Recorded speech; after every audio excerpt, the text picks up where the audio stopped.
अस्सलाम वालेकुम students, I hope all of you are fine and I hope कि आपने अपना जो प्रीवियस लेसन है वो अच्छे से लर्न किया होगा। Students, in the previous topics we discuss about the elements. ठीक है, एलिमेंट्स की डेफिनेशन और उससे रिलेटेड जो वैलेंसी और सिंबल्स की टर्म्स थी वो हमने स्टडी की थी। Today we will discuss our topic related to compounds, that what is a compound. I have made an outline of today's lecture.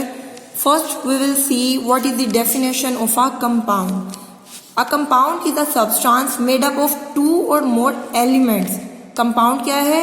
Two या more than two elements से मिलकर बना होता है। कैसे वो elements combine करते हैं? Chemically combine together in a fixed ratio by mass. और वो elements कैसे combine करते हैं कि उनकी एक fixed ratio होती है according to their mass. इसको आप अंडरस्टैंड करेंगे इसकी एग्जाम्पल से।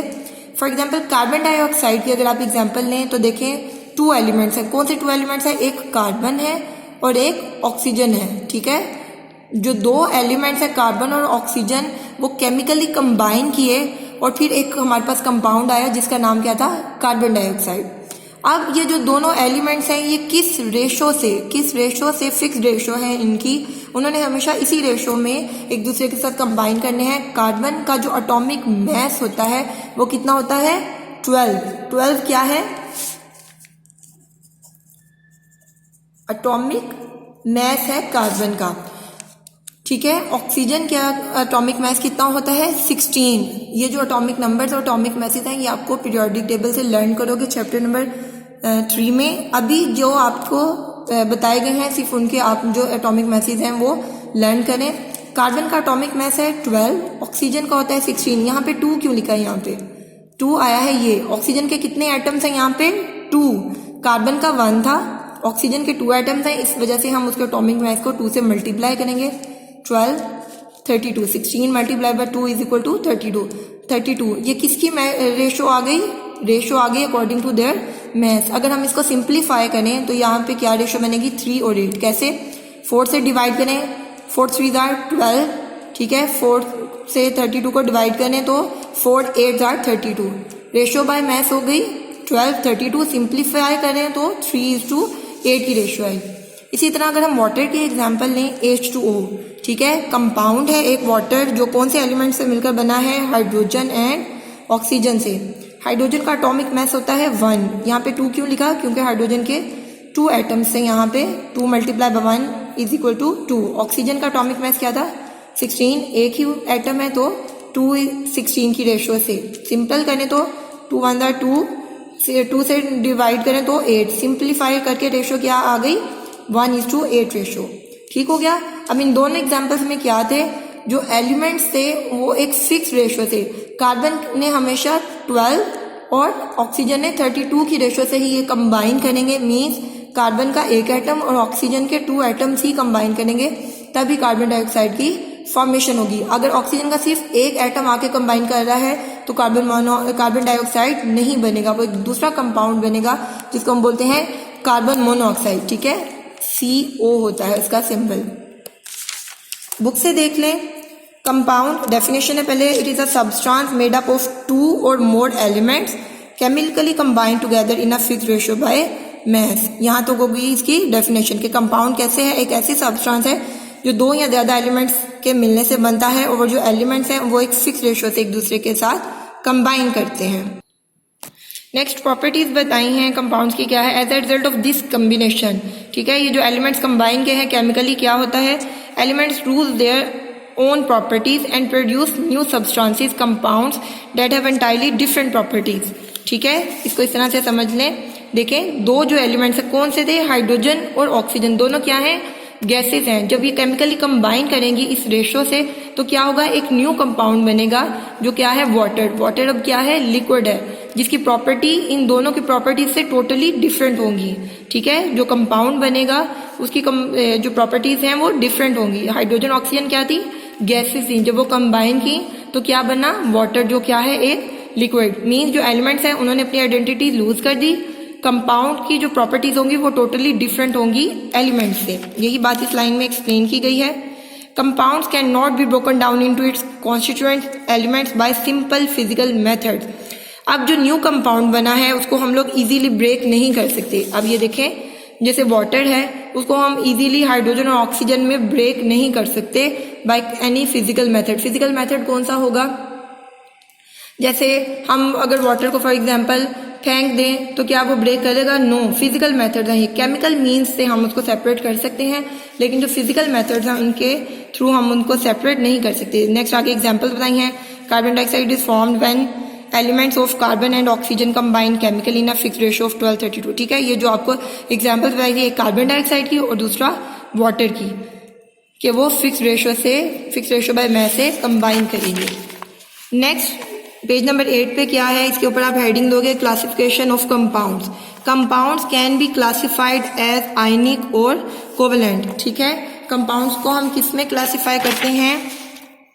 आयनिक कंपाउंड्स में और कोवेलेंट कंपाउंड्स में।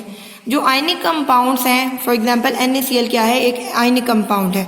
अब इसमें देखें ये आयंस की फॉर्म में एग्जिस्ट करते हैं, इस वजह से आयनिक कंपाउंड कहते हैं। Sodium ion and chloride ion. Sodium के ऊपर क्या चार्ज है? Plus.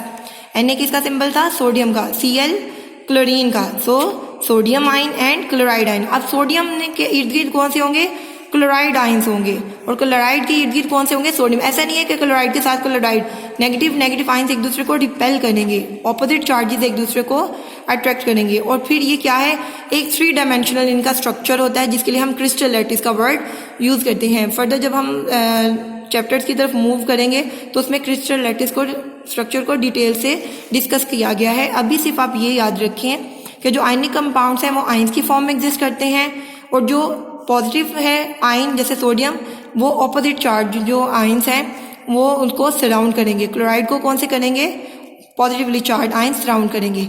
And ionic compounds do not exist in molecular form. अब देखें ये मॉलिक्यूलर फॉर्म में एग्जिस्ट नहीं कर रहे। अगर आप कॉमन सॉल्ट जो घरों में आपके नमक है उसको देखें तो क्या वो मॉलिक्यूल्स की फॉर्म में है?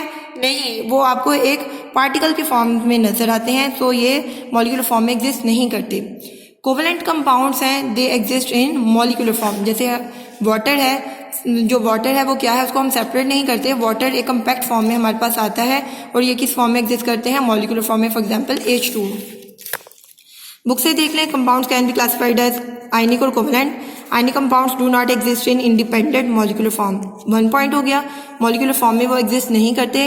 कौन सा स्ट्रक्चर बनाते हैं? 3 डायमेंशनल क्रिस्टल लैटिस स्ट्रक्चर, जिसमें क्या होता है? जो ईच आयन है वो surrounded by oppositely charge ion. जैसे सोडियम आयन के ऊपर पॉजिटिव चार्ज है तो वो नेगेटिवली चार्ज क्लोराइड आयन से सराउंड करेगा। This oppositely charge ion attract each other very strongly. अब ऑपोजिटली चार्ज आयन हैं जैसे सोडियम और क्लोराइड, ऑपोजिटली चार्ज आयन हैं तो वो एक दूसरे को बहुत स्ट्रांगली अट्रैक्ट करेंगे, जिसकी वजह से बहुत स्ट्रांगली अट्रैक्ट कर रहे हैं तो उनके जो मेल्टिंग और बॉइलिंग पॉइंट्स हैं वो भी बहुत हाई होंगे। जैसे NaCl की एग्जांपल है, तो अगर हमने उसको सेपरेट करना है या उसको मेल्ट करना है सॉल्ट को, तो उसका मेल्टिंग पॉइंट बहुत ज़्यादा हाई होगा। This compound are represented by formula units. जैसे ये NaCl है, ठीक है, एलिमेंट के लिए हम सिंबल यूज़ करते हैं Na का।